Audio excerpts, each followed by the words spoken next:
This Family Life News podcast is made possible by the support of listeners like you.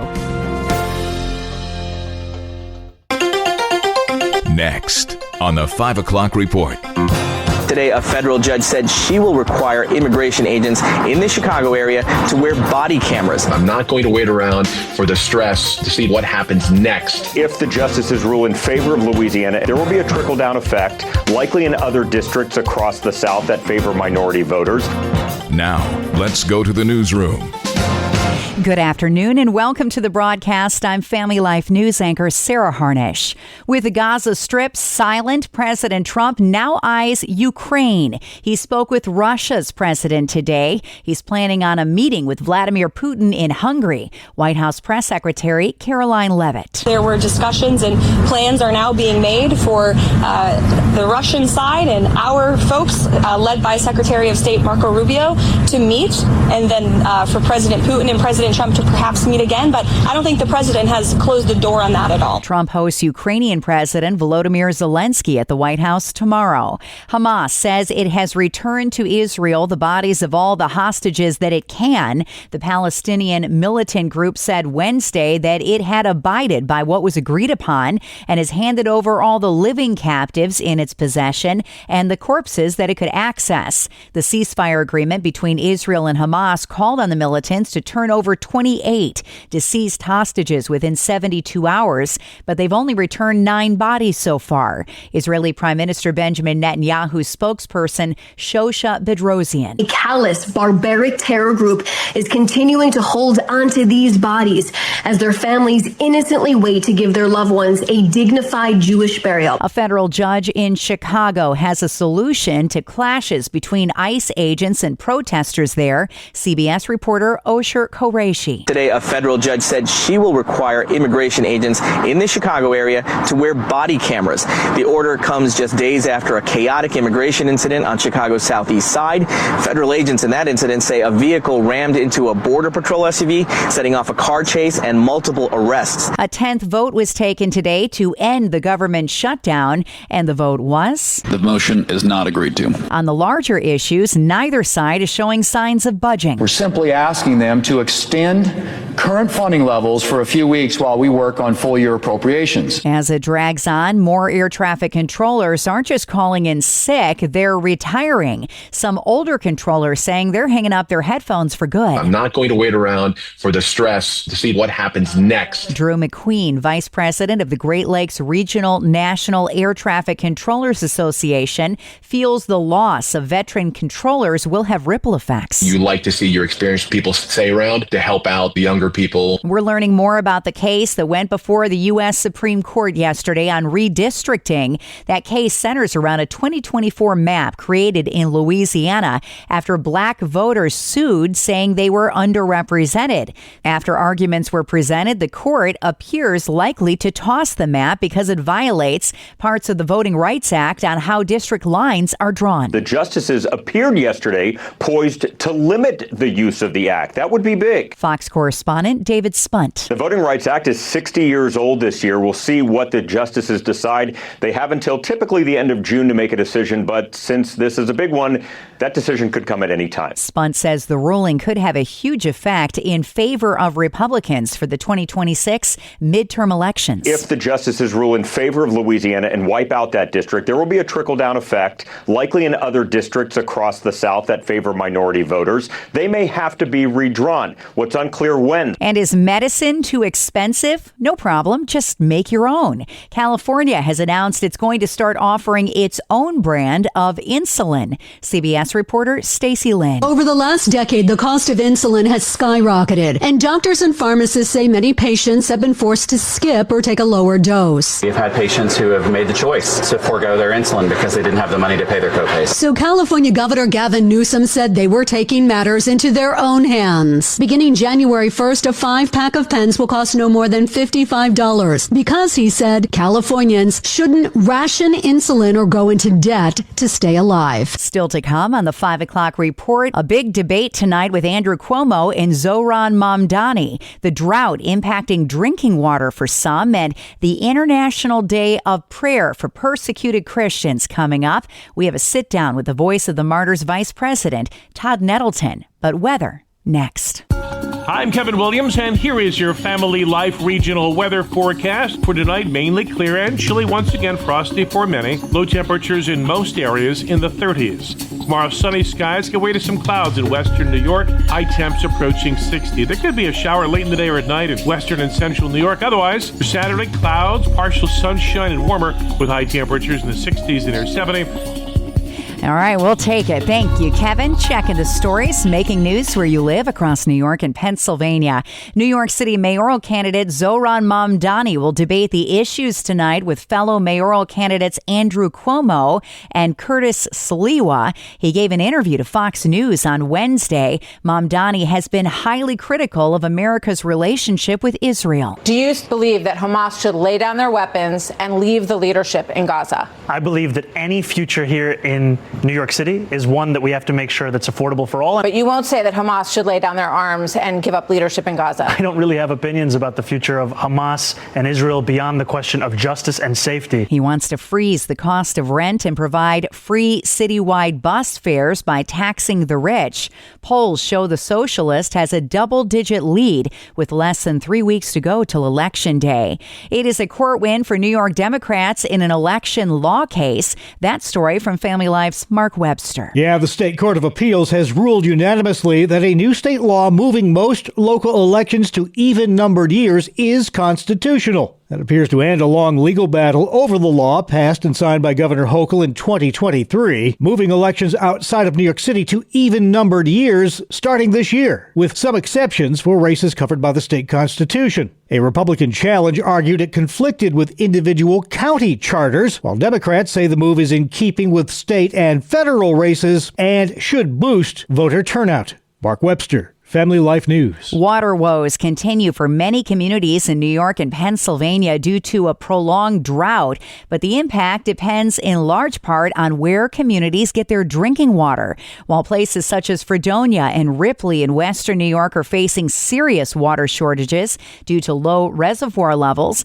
down the shoreline in Erie, Pennsylvania, the impact is minimal. Erie Waterworks CEO Greg Palmer telling Erie News Now. The drought watch affects people on community well systems that are coming from water wells, groundwater wells, or even individual homeowners who have their own wells. But for us, our freshwater source is not of concern. That's because Erie, Pennsylvania draws its water from the abundance of Lake Erie, the 10th largest freshwater lake in the world. Pennsylvania Senator Dave McCormick is demanding answers after a hacker was able to gain access to the PA system at the Harrisburg International Airport. An unauthorized user played a message Tuesday evening. Here's some of what was said. Free Palestine. Free Palestine. The voice on the public address system identified itself as Turkish hacker Cyber Islam. That message played for about 10 minutes. Senator McCormick called the incident, quote, extremely disturbing and said the bad actors responsible need to be held accountable. Airport police are investigating. Next at 5, an opportunity to pray for persecuted Christians around the world. Let's listen in.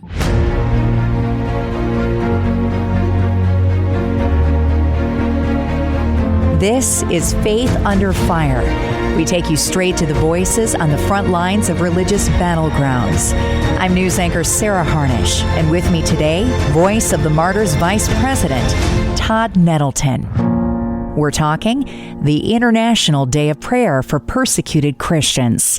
Todd, this is coming up on the 2nd of November, the very first Sunday in November. Give me some details. You know, this is a key day on the church calendar. The first request of our persecuted brothers and sisters is that we pray for them. And so the International Day of Prayer for Persecuted Christians is a chance for, we hope, every church to pray specifically for Christians who are facing persecution. And we typically honor that day the first Sunday in November, but I always tell pastors and church leaders, hey, if you've already planned your service the first Sunday in November, okay, pick the second Sunday, pick the last Sunday in October. Just make sure that your church is praying publicly for our persecuted brothers and sisters. we have lots of resources on our website, persecution.com, to help you pray. If you're in a church, if you're in a Sunday school class, we have a video you can show. Well, let's pause right now, right in the middle of Faith Under Fire, and share a snippet of that video.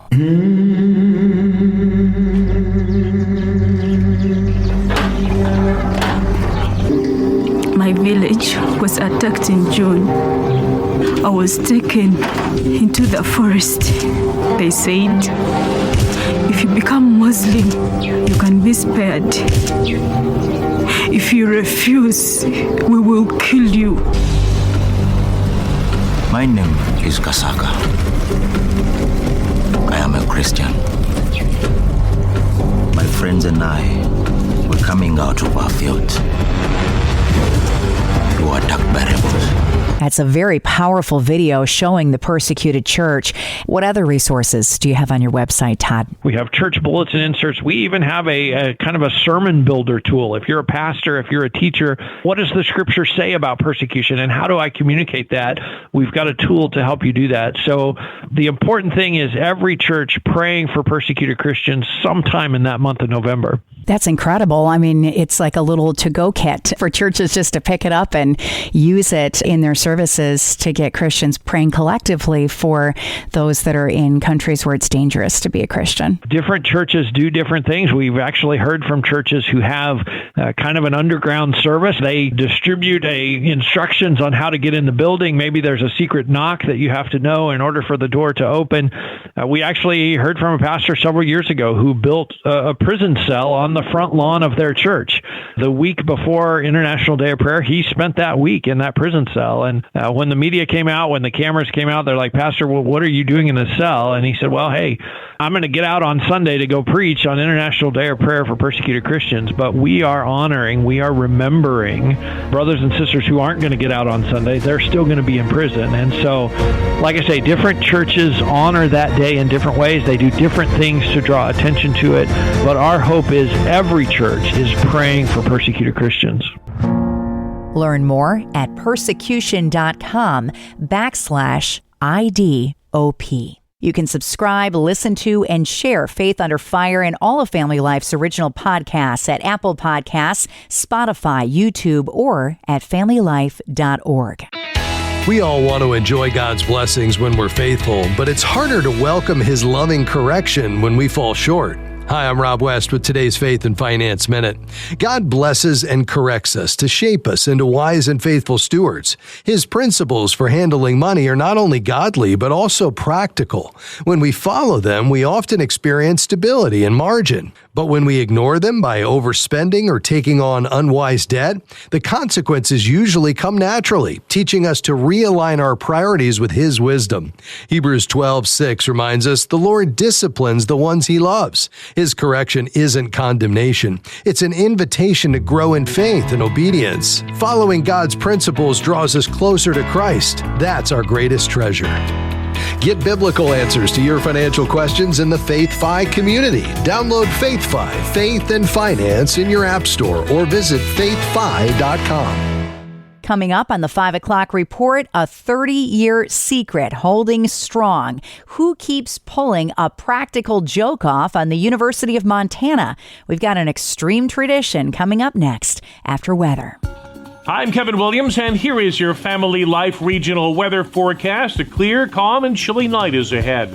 Warmer air will be arriving as we head into the weekend. That might kick off a shower in a few spots late tomorrow night. But it's later Sunday night, and a Monday that the next chance for significant rain arrives with a potent and windy disturbance. Our call for tonight, mainly clear and chilly once again, frosty for many.